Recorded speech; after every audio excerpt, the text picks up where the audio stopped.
Deus se tornou apenas uma reunião qual ele participa. Deus se tornou vir aos domingos a um endereço. Isso não é Deus, isso não é desfrutar da presença do Pai. Você pode estar morando junto do Pai e ainda assim ter um coração totalmente diferente, totalmente distante. Então, há muitas pessoas na igreja que estão longe de Deus, porque têm um coração diferente do Pai. Estar perto de Deus, que não tem a ver com um local, não tem a ver com um endereço. Não é meramente participar de reuniões. Estar perto de Deus tem a ver com o coração. Com o coração. Com Deus é assim. E até com o ser humano. Um casal pode estar morando debaixo do mesmo teto, mas se odiando e vivendo debaixo de guerra, na verdade eles estão completamente distantes. Muito, mas muito longe. E da mesma forma era aqui o filho mais velho. A samaritana, que Jesus conversa lá em João capítulo 4, ele pergunta a Jesus: Mestre, onde é que devemos adorar? Qual é o lugar? Qual é o endereço? É aqui no Monte Gerizim, em Samaria, ou é no templo em Jerusalém, que os judeus dizem que é lá que se deve adorar a Deus?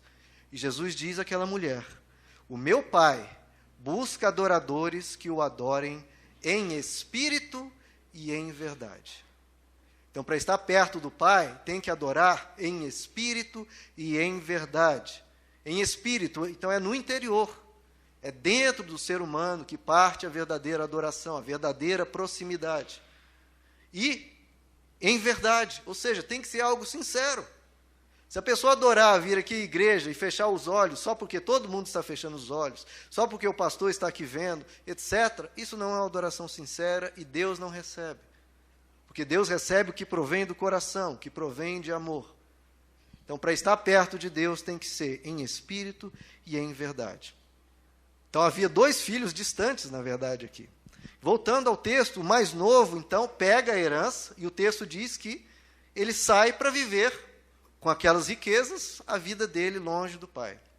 E o texto não diz que ele foi para viver irresponsavelmente. Ele foi viver, como qualquer pessoa.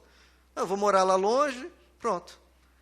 Agora, à medida que o tempo passa longe de Deus, é que vem o viver irresponsável, que vem a corrupção. Então, a independência, a distância de Deus vai gerando no ser humano um esfriamento do amor e a multiplicação da maldade. Então, a independência leva à corrupção por dois motivos. Motivo número 1, porque sem Deus, queridos, todo valor, todo princípio são facilmente relativizados. Qualquer valor ético, qualquer valor humano que você tenha, sem Deus, você pode relativizar a hora que quiser. Fica a gosto do freguês, por assim dizer. Uma pessoa pode ser linda e maravilhosa, extremamente bondosa sem Deus. Mas a qualquer momento ela pode relativizar isso.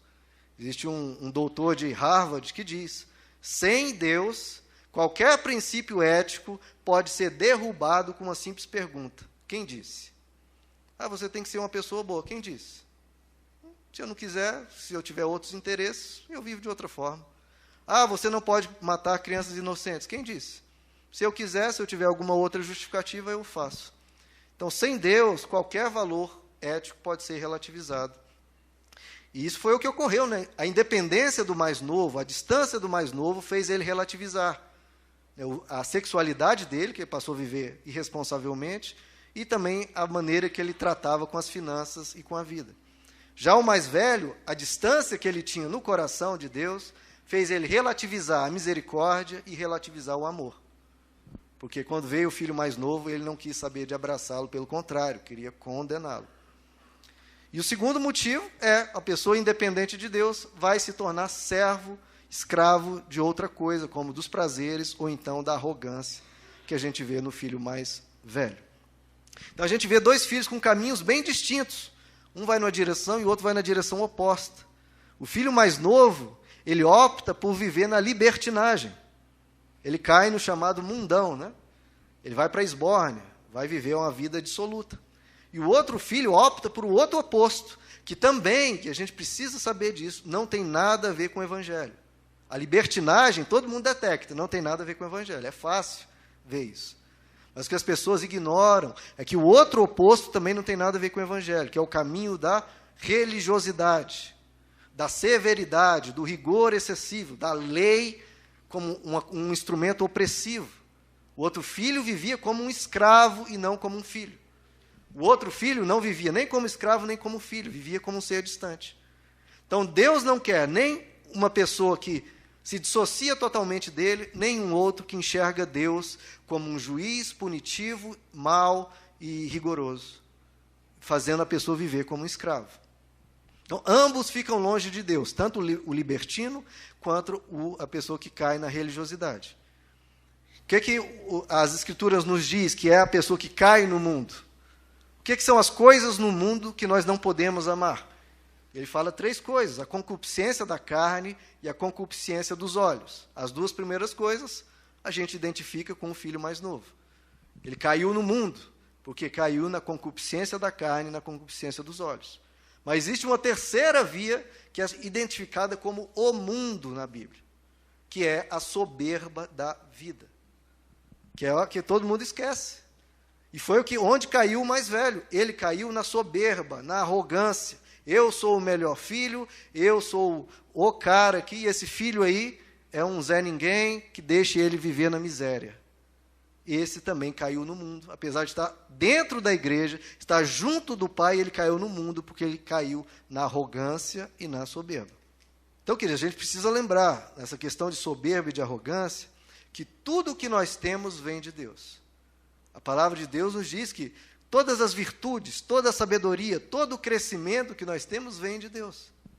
A Bíblia diz que toda boa dádiva e todo dom perfeito vem do Pai das luzes. Toda boa dádiva e todo dom perfeito. Então não temos o que ter arrogância. E se a gente se desconecta dessa fonte, que é Deus, a fonte de vida, fonte de sabedoria, fonte de santidade, a gente acaba se corrompendo. E os 2 filhos se corromperam. Um na libertinagem e o outro caindo na arrogância, caindo na falta de misericórdia. A imagem é bem simples, queridos. Quanto mais perto do sol nós estamos, mais calor, mais luz e mais você consegue enxergar. Enxergar tanto o mundo quanto a você mesmo. Agora, quanto mais longe do sol, mais longe você está da luz, mais você fica frio e mais você fica cego, porque não consegue enxergar. Então, não é necessariamente o poder que corrompe. Como se diz, o poder corrompe. Não. O que mais corrompe é você estar longe de Deus.